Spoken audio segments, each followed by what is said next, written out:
اعوذ باللہ من الشیطان الرجیم بسم اللہ الرحمن الرحیم انا اعطیناک الکوثر، بے شک ہم نے آپ کو خیر کثیر یا حوض کوثر عطا فرمایا ہے۔ فصل لربک وانحر، لہذا آپ اپنے رب کے لیے نماز پڑھیے اور قربانی کیجیے۔ ان شانئک، بے شک آپ کا جو بدخواہ ہے، آپ کا جو دشمن ہے، هو الابتر، وہی دم کٹا ہوا ہے۔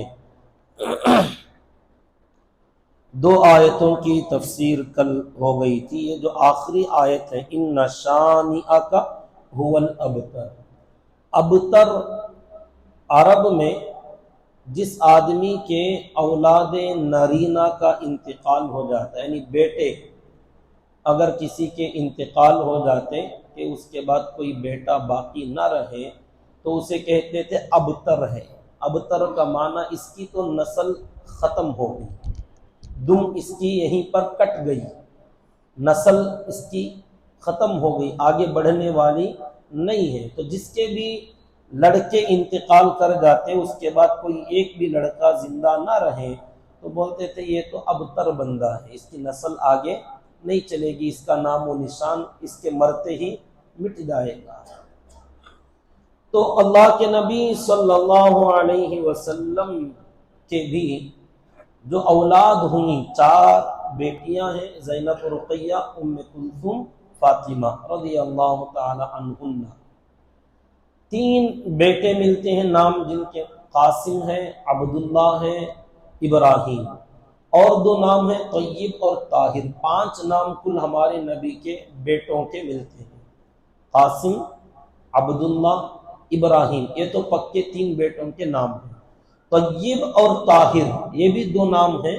مگر ایک ہی بیٹے کے 3 نام مفسرین نے، محدثین نے بیان کیا کہ پہلا جو لڑکا ہمارے نبی کے پیدا ہوئے ان کا نام تھا قاسم، پہلے لڑکے کا نام قاسم، وہ ہمارے نبی کی نبوت سے پہلے کے پیدا ہوئے تھے۔ نبوت کے بعد میں جو پیدا ہوئے ان کا نام عبداللہ ہے۔ اب یہ اللہ کا بندہ عبداللہ جب نام رکھا گیا، نبوت کے بعد والے زمانے میں پیدا ہوئے تو اس بچے کو 2 نام دیے گئے، طیب کہ پاکیزہ، نبوت کی حالت میں جو پیدا ہوئی، طاہر کوئی طیب، طاہر پاک صاف۔ تو یہاں 5 نام بیٹوں کے ہیں، مگر اس میں سے 3 بیٹے تو پکے، اور سارے کے سارے جتنی ہمارے نبی کی اولاد ہیں سب ایک ہی بیوی سے ہیں، حضرت خدیجہ رضی اللہ تعالی عنہا سے۔ باقی جو بیویاں تھیں کسی سے کوئی اولاد ہمارے نبی کی نہیں ہے۔ ایک باندی تھیں ماریہ قبطیہ رضی اللہ تعالی عنہا، ان سے ایک بیٹے پیدا ہوئے جن کا نام ہے ابراہیم، وہ مدینے میں پیدا ہوئے۔ مکے میں ساری اولاد پیدا ہوئی، لڑکے ہوں یا لڑکیاں، 4 لڑکیاں، یہ بھی حضرت خدیجہ رضی اللہ تعالی عنہا سے، زینب، رقیہ، ام کلثوم، فاطمہ، 4 بیٹیاں، 2 بیٹے قاسم اور عبداللہ، اور اسی عبداللہ کے اگر 2 نام اور طیب، طاہر ہیں تو یہ 4 نام جو بھی ہیں یہ سب بچے حضرت خدیجہ رضی اللہ تعالی عنہا ہی سے مکے ہی میں پیدا ہوئی۔ مدینہ منورہ میں حضرت ماریہ قبطیہ سے ایک بیٹے کا نام ہے جو پیدا ہوئے ہمارے نبی کے، وہ ابراہیم۔ تو مکے میں جب قاسم پیدا ہوئے، چھوٹی سی عمر تھی، بچپن میں ان کا انتقال ہو گیا، تو ان کے انتقال کے موقع پر یا جو دوسرا لڑکے تھے عبداللہ وہ پیدا ہوئے، پھر ان کا بھی چند دنوں کے بعد انتقال ہو گیا۔ بیٹیاں چاروں ماشاءاللہ جوان ہوئیں، شادی ہوئی، بچے ہوئے ان کے، لیکن بیٹا کوئی بھی لڑکپن کی عمر کو بھی نہیں پہنچے، سب بچپن ہی میں انتقال فرما گئے۔ اللہ کی منشا ہے، اللہ کی مرضی ہے۔ جب یہ بیٹے انتقال ہو گئے تو مکہ مکرمہ میں جو دشمن نبی تھے، کفار مکہ جو ہمارے نبی کی دعوت کے، دین کے، خود ہمارے نبی کی ذات کے جو دشمن تھے، یہ لوگ طرح طرح سے ہمارے نبی کو دین سے روکنے کی کوشش کرتے تھے کہ آپ یہ محنت کرنا چھوڑ دیں، یہ اللہ کی طرف بلانا چھوڑ دیں، اپنے آپ کو نبی بولنا چھوڑ دیں، فلاں فلاں محنتیں تھیں۔ وہیں پر جب ہمارے نبی کو طمع اور لالچ دیا جاتا تھا کہ آپ یہ کام چھوڑ دیجئے، آپ کو ہم یہ دیں گے، یہ دیں گے، یہ دیں گے، جب آپ اس سے نہیں مانتے تھے تو ڈراتے تھے کہ ہم آپ کو ایسے کر دیں گے، نکال دیں گے، مار دیں گے، قتل کر دیں گے۔ تو کہیں حرص اور لالچ کے ذریعے سے روکا جاتا ہے، جب آپ اس میں رکتے نہیں ہیں تو ڈرایا دھمکایا جاتا ہے، آپ اس پر بھی نہیں رکتے ہیں۔ تو دشمنوں کی ایک تیسری چال تھی، وہ یہ کہ ہمارے نبی کو برا بھلا بولتے، پاگل کہتے، نعوذ باللہ، مجنون کہتے، ساحر کہتے، کاہن کہتے، جادوگر کہتے، فلاں فلاں، آپ کی ذات کو متہم کرنے کی کوشش، آپ کے اوپر الزام لگانے کی، فلاں فلاں عیب نکالنے کی کوششیں کرتے۔ انہی عیب نکالنے کے اندر ایک بات یہ بھی تھی کہ کوئی بھی موقع عیب لگانے کا آپ کا ہاتھ سے جانے نہیں دیتے تھے۔ جب یہ بچوں کا انتقال ہوا تو لوگوں نے آپس میں کہنا شروع کیا کہ بھئی ان کا تو دین پھیلتا جا رہا ہے، ان کے ماننے والے بڑھتے جا رہے ہیں۔ تو دشمنان نبی میں سے ایک تھا عاص ابن وائل، اور ایک ہے عقبہ ابن ابی معیط، اور ایک ہے ابو لہب۔ تینوں کے بارے میں بات آتی ہے۔ سب سے زیادہ عاص ابن وائل، اس نے اپنی ایک مجلس میں جب لوگوں نے تذکرہ کیا کہ یہ محمد صلی اللہ علیہ وسلم، ان کا دین بڑھتا جا رہا، ماننے والے بڑھتے جا رہے ہیں، تو عاص ابن وائل نے کہا کہ ارے زیادہ فکر مت کرو، زیادہ سوچنے کی ضرورت نہیں، کتنے دن چلے گا ان کا دین، ان کے ماننے والے کتنے بنیں گے،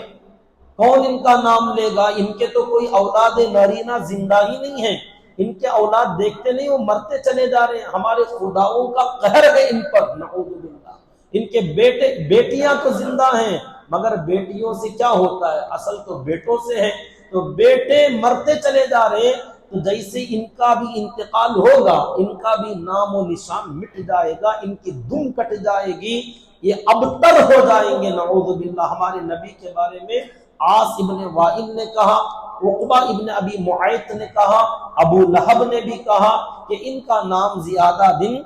چلنے والا نہیں ہے، کیونکہ ان کا کوئی بیٹا ہی زندہ نہیں رہے گا، تو باپ کا نام آگے کون بڑھائے گا، نسل کون آگے بڑھائے گا، ان کا خاندان کون آگے بڑھائے گا، جو ان کا نام لیتا رہے، دنیا کو بتاتا رہے کہ ہمارا کوئی باپ ایسا آیا تھا جو اپنے آپ کو نبی کہتا تھا، ہمارے باپ جو ہے نبی میں خاندان، نبیوں کے خاندان میں سے تھے، فلاں فلاں۔ جب ان کے ماننے والے بھی جو بہت کم مقدار میں ہیں، ان کے مرتے ہی سب ان کو چھوڑ کے چلے جائیں گے، نعوذ باللہ۔ تو اس طریقے سے کفار مکہ ہمارے نبی صلی اللہ علیہ وسلم کو عیب اور تہمت لگانے کی کوشش کرتے، اور یہ جملہ کہنے لگے کہ یہ نبی تو ابتر ہے، نعوذ باللہ، کہ ان کی نسل کٹ چکی ہے، آگے بڑھنے والی نہیں ہے۔ تو اللہ تعالی کو اتنا غصہ آیا کہ اللہ نے فرمایا ان شانئک ھو الابتر، کہ نبی جی آپ کا نام و نشان کیسے مٹے گا، جو آپ کا دشمن ہوگا اس کی دم بھی کٹ جائے گی، اس کا نام بھی مٹ جائے گا، ان لوگوں کے نام ایسے مٹ جائیں گے۔ بس اگر یہ تاریخی واقعات یاد رکھنا نہ ہوتا نا کہ کیا سیرت گزری تھی، کیا واقعات ہوئے تھے، اگر یہ واقعات یاد رکھنا نہ ہوتا، اگر یہ قصے اور یہ جو سیرت ہے یہ اگر باقی نہ رہتی، تو ان دشمنوں کا تو نام بھی نہ ملتا کہ کس نام کے دشمن ہمارے نبی کے موجود تھے۔ ان کی نسل آج ان کے خاندانوں میں سے، ان کی نسلوں میں سے کون ہے کون نہیں ہے پتہ ہی نہیں، نسلیں تو ان کی کٹ گئیں، بدر کے میدان میں سب مقتول ہو کے پڑے ہوئے تھے کہ ان کے دم کٹ گئے، نسلیں مٹ گئیں، اجڑ گئیں، برباد ہو گئے۔ بس یہ صحابہ کرام کا اور حضرات محدثین کا احسان ہے کہ کچھ واقعات کو بیان کرنے کے لیے ان لوگوں کے نام لکھ دیے گئے، اس تذکرے میں وہ بھی بیان کرنے والوں کو یاد آتا ہے، وہ بتاتے ہیں، باقی عوام تو جانتی بھی نہیں کہ کون دشمن خدا تھا، ان کے نام و نشان کیا تھے، ان کے حالات کیا تھے۔ بس کتابوں میں اگر گہرائی سے اترے، پڑھیں، مطالعہ کریں تو سمجھ میں آتا ہے، ورنہ تو دشمنوں کا نام و نشان نہیں۔ اور ہمارے نبی کی کوئی اولاد نہیں جو آگے نام آپ کا نسل کو زندہ رکھے، بڑھائے آگے۔ تو اللہ تعالی نے فرمایا پوری دنیا کا نظام نسل بڑھانے کا چلتا ہے اولاد کے ذریعے سے، مگر نبی جی ہم آپ کے لیے طریقہ ہی بدل دیتے، آپ کی نسل ہم بیٹی سے چلائیں گے۔ حضرت فاطمہ زہرا رضی اللہ تعالی عنہا سے اللہ نے وہ نسل چلائی کہ آج پوری دنیا میں جہاں کہیں بھی جاؤ سید ملتا ہے کہ ہمارے نبی کی نسل کے حسنی ہے یا حسینی ہے، کہ نبی کے دو نواسے حسن اور حسین، جو اللہ تعالیٰ نے یہ نسل ایسی چلائی۔ اور اس کے بعد روحانی ایک ہوتی ہے نسل جسمانی نسبی، اور ایک ہوتی ہے روحانی نسل کے کلمہ پڑھنے والے، نبی کے اتباع اور فالو کرنے والے۔ اللہ نے اتنے بنائے کہ ان لوگوں کا جو خیال تھا کہ ان کے مرتے ہی نام مٹ جائے گا، آج پوری دنیا کے اندر گوگل سرچ کر لیا جائے کہ پوری دنیا میں سب سے زیادہ استعمال ہونے والا نام کون سا ہے، تو وہ نام محمد ہے صلی اللہ علیہ وسلم۔ پوری دنیا میں جو بندہ دیکھو محمد فلاں، اپنے نام کے آگے محمد یا خالص محمد رکھنے والے بھی دنیا میں۔ ایک ایسا قبرستان بھی ہے جس میں ہزاروں محدثین ایسے دفن ہیں جن کا سب کا نام محمد تھا، اور ان سب کو 1,00,000 سے زیادہ حدیثیں یاد تھی۔ ایک قبرستان ایسا بنایا گیا، اس قبرستان میں دفن ہونے کی 2 شرطیں رکھی گئی۔ ایک، اس کا نام سب سے پہلے محمد ہونا چاہیے، اور وہ محدث حدیث بیان کرنے والا ہونا چاہیے، مگر حدیثیں 1,00,000 سے کم یاد نہیں ہونا۔ اگر 1,00,000 سے کم حدیثیں یاد رہیں تو اس قبرستان میں جگہ نہیں ملے گی۔ الحمدللہ اس قبرستان کی تصویریں، ویڈیو، فوٹوز آتی، اتنا پیارا قبرستان ہے۔ فرمایا اس کے اندر ہزاروں محدثین دفن ہیں جن سب کا نام محمد تھا، اور سب کو 1,00,000 سے زیادہ حدیثیں یاد تھی۔ اور آج پوری دنیا کے اندر ہمارے نبی کے ماننے والے، نبی کے اتباع کرنے والے، اللہ نے یہ بتایا کہ ہمارے نبی کی اگر نسبی نسل نہیں ہے، وارث جو آپ کے مشن کو، آپ کی محنت کو، آپ کے کام کو زندہ رکھنے کے لیے نسب کی اگر وارث نہیں ہے، تو اللہ تعالیٰ نے روحانی وارث جو علماء ہیں، اللہ نے اتنے وارث پیدا فرما دیے کہ روحانی آپ کی وراثت لیتے ہیں، دنیا چاہے مانے یا نہ مانے۔ جیسے دنیا والوں نے نبی کی مخالفت کی، ہر علاقے میں، ہر گاؤں میں، ہر بستی میں ایسا نبی کا وارث عالم ملے گا جو زمانے کی مخالفت کرتے ہوئے لوگوں کے سامنے نبی کی سنتوں کو بیان کرنے کا ٹھیکہ اور دعویٰ لے کر کھڑیں گے، اور الحمدللہ اپنی جانوں کی قربانی دے دیں گے، مگر نبی کے مشن اور نبی کی محنت سے پیچھے ہٹنے کا نام نہیں لیتے۔ یہاں ایک اور نام آتا ہے، ذرا ایک طویل واقعہ بھی ہے، کعب ابن اشرف اور حوی ابن اخطب۔ حوی ابن اخطب ہمارے نبی کے سسر میں سے ہیں۔ حضرت صفیہ بنت حوی ابن اخطب رضی اللہ تعالی عنہ ہمارے نبی کی جو بیوی ہیں ازواج مطہرات میں سے، اس صفیہ کے والد کا نام ہے حوی ابن اخطب۔ یہ قبیلہ بنو نذیر یہودیوں کا جو قبیلہ مدینے میں تھے، یہ جتنے نام اس سے پہلے میں نے بتایا، عاص ابن وائل ہو یا ابو لہب ہو یا عقبہ ابن ابی معیط، یہ قریش مکے کے لوگ ہیں۔ کعب ابن اشرف اور حوی ابن اخطب یہ مدینے والے ہیں۔ جب بدر کی جنگ ہوئی، مکے والے جنگ ہار گئے، 70 بڑے بڑے سردار قتل ہو گئے، ابو جہل جس کے اندر قتل ہو گیا، اور 70 بڑے بڑے سردار قسم کے لوگ قید ہو گئے، 70 مارے گئے، 70 قید ہو گئے، اور ان کو فدیہ لے کر، بدلہ لے کر ان کو چھوڑ دیا گیا۔ تو اس واقعے کا غم مکے والوں میں اتنا زیادہ تھا، 1 سال تک وہ لوگ گھروں میں روتے رہے۔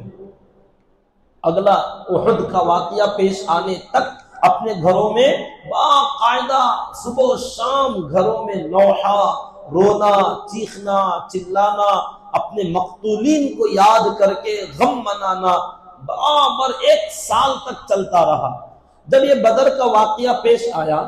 تو جب مکے والے مکے کو، صحابہ مدینے کو لوٹ گئے، تو یہ جو مدینے کے بنو نذیر قبیلے کے یہودیوں کے جو 3 قبیلے تھے، بنو نذیر، بنو قریظہ، بنو قینقاع،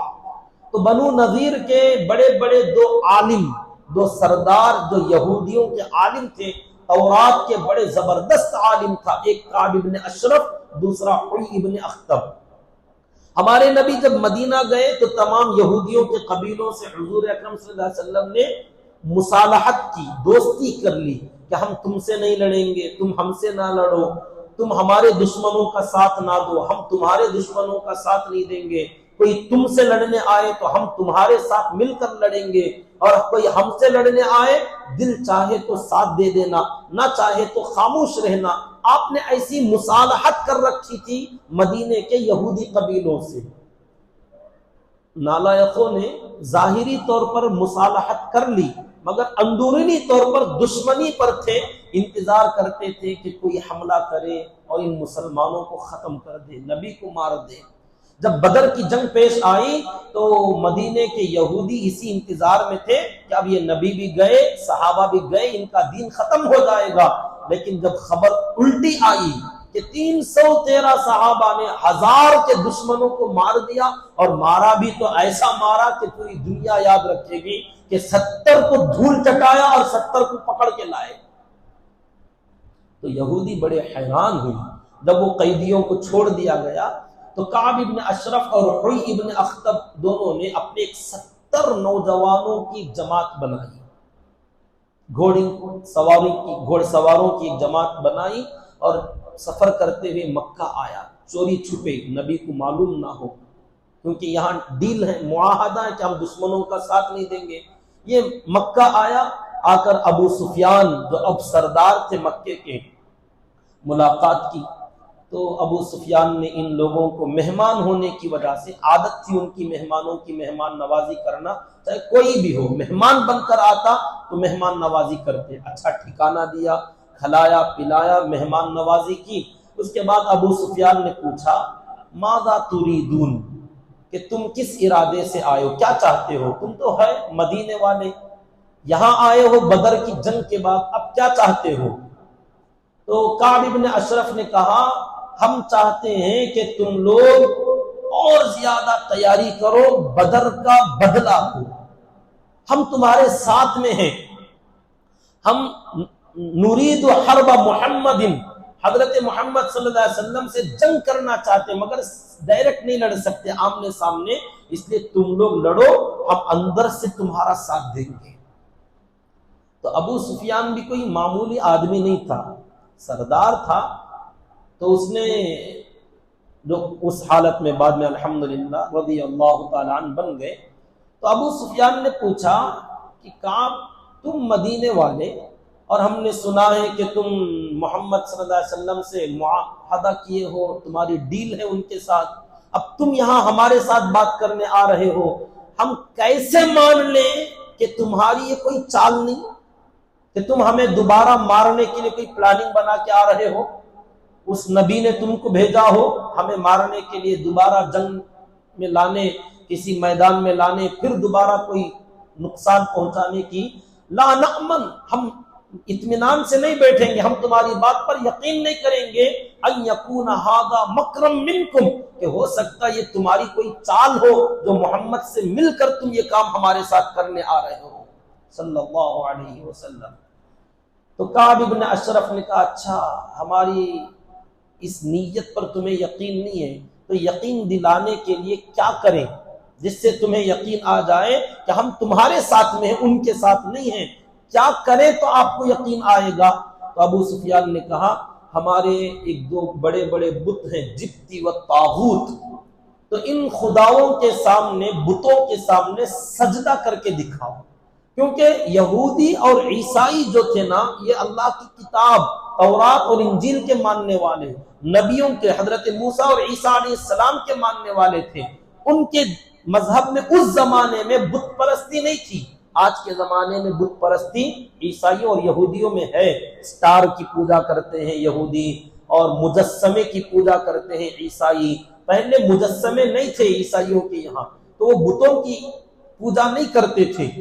تو ابو سفیان نے بتوں کے سامنے سجدہ کرنے کی شرط رکھی، تو کعب ابن اشرف نے اپنے مذہب کے خلاف جا کر بتوں کے سامنے سجدہ کیا۔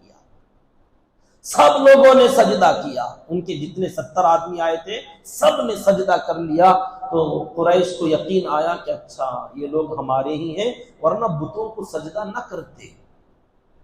اگر دین میں ان کے کچھ ایسے ہماری سے نیت میں خرابی ہوتی، اپنے دین پر پکے ہوتے، بتوں کو سجدہ ہرگز نہ کرتے۔ اب یقین آ گیا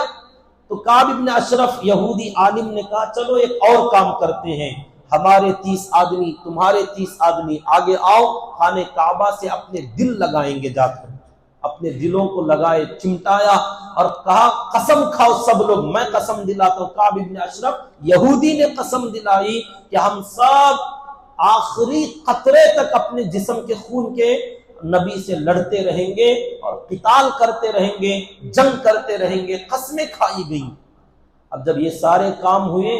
تو ابو سفیان بڑا خوش ہوا کہ یہ تو بڑی اچھی بات ہوئی، مدینے سے ہمیں مدد مل گئی اندر سے۔ اب ابو سفیان پگھل گئے، نرم پڑ گئے، اور کعب ابن اشرف سے کہنے لگا کہ کعب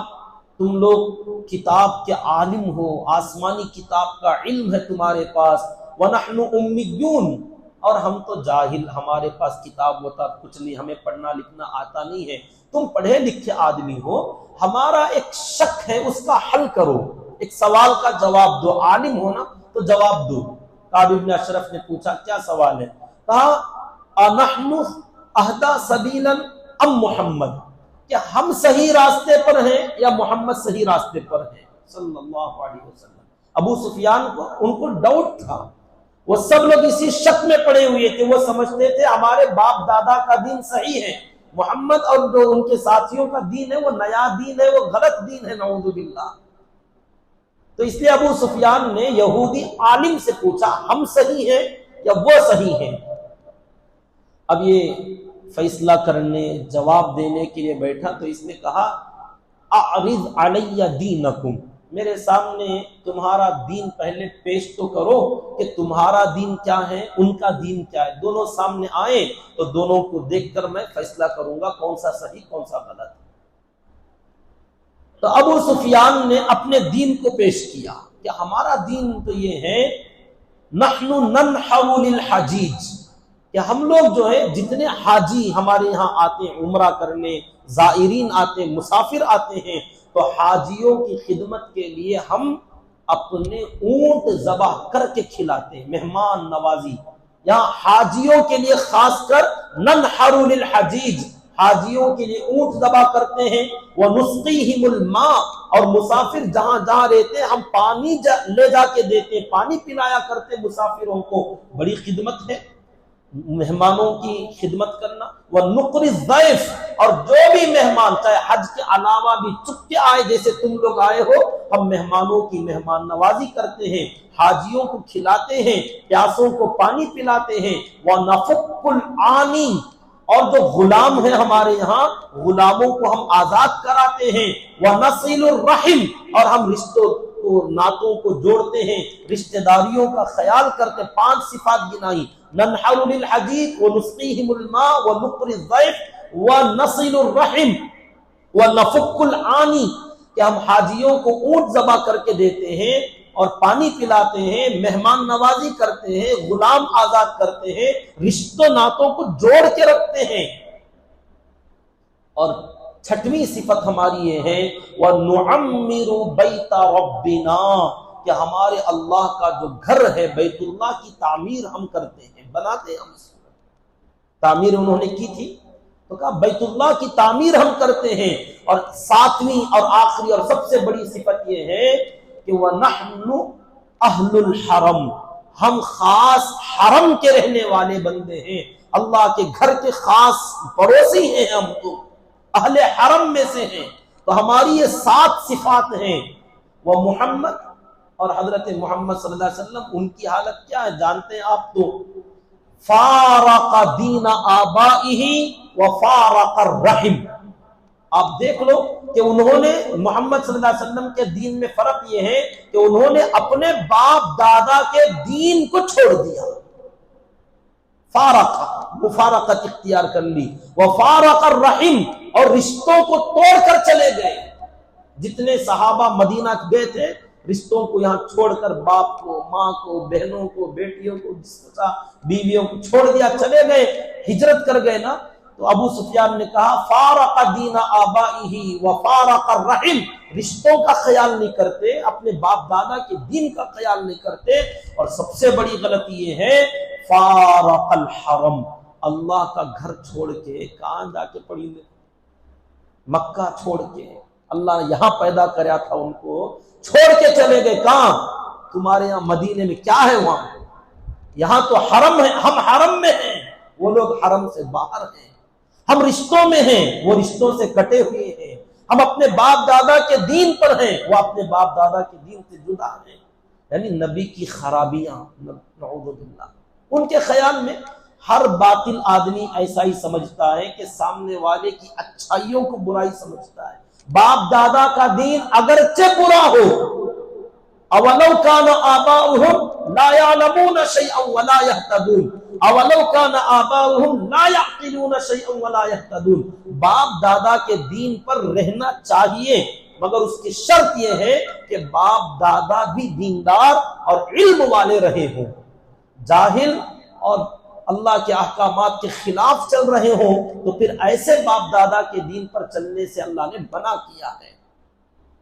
رشتے ناتوں کو جوڑ کر رکھنا چاہیے، کب؟ جبکہ ہمارا رشتہ دار اللہ اور اللہ کے نبی کا دشمن نہ ہو۔ جب رشتہ دار نبی کا اور اللہ کا دشمن ہو جائے تو ہم تو ایسے رشتوں ہی کو ختم کر دیتے ہیں۔ ہمیں ضرورت نہیں ہے، جو ہمارے رب کا نہیں، جو ہمارے نبی کا نہیں، اس کی ہمارے لیے کوئی ضرورت نہیں۔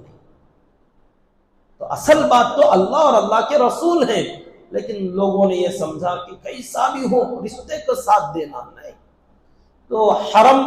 کے اندر رہنا بڑی اچھی بات ہے، مگر کب؟ جبکہ حرم کے اندر ایک اللہ کی عبادت ہوتی ہو۔ جہاں ایک اللہ کی عبادت نہ ہوتی ہو یا ایک اللہ کی عبادت کرنے نہ دیا جاتا ہو، پھر ایسی جگہ رہنے سے اچھا ہے کہ دوسری جگہ چلے جاؤ، اللہ کا حکم ہے۔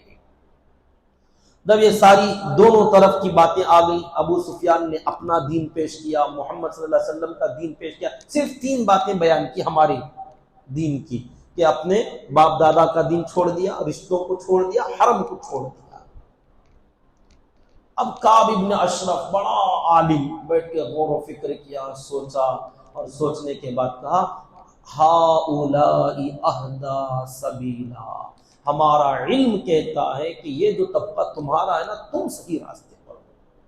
بہت صحیح راستے پر ہو، ٹینشن مت لو، سیدھے جنت میں چلے جاؤ گے۔ وہ سب غلط لوگ ہیں کیا؟ رشتوں کو توڑنے والے، حرم چھوڑنے والے، باپ دادا سے کٹنے والے، کیا صحیح راستے پر ہوں گے؟ ان کا دین بھی ختم ہو جائے گا، وہ لوگ غلط راستے پر ہیں، اور غلط زیادہ دن رہتا نہیں ہے۔ ایک عالم تھا، اس نے جواب دیا، تو اللہ تعالیٰ نے اس کے بھی بارے میں فرمایا ہے کہ کعب ابن اشرف نے بھی کہا تھا کہ وہ نبی بھی غلط ہے، نعوذ باللہ، ان کا دین بھی غلط ہے، اور ان کا نام و نشان بھی زیادہ دن رہنے والا نہیں ہے۔ تو اللہ نے فرمایا ان شانئک ھو الابتر، نبی جی آپ کے دشمنوں کا نام و نشان مٹا کے رکھ دوں گا۔ تو اللہ کا احسان ہے کہ ابو لہب بھی مر کھپ گیا، عاص بن وائل بھی جہنم رسید ہو گیا،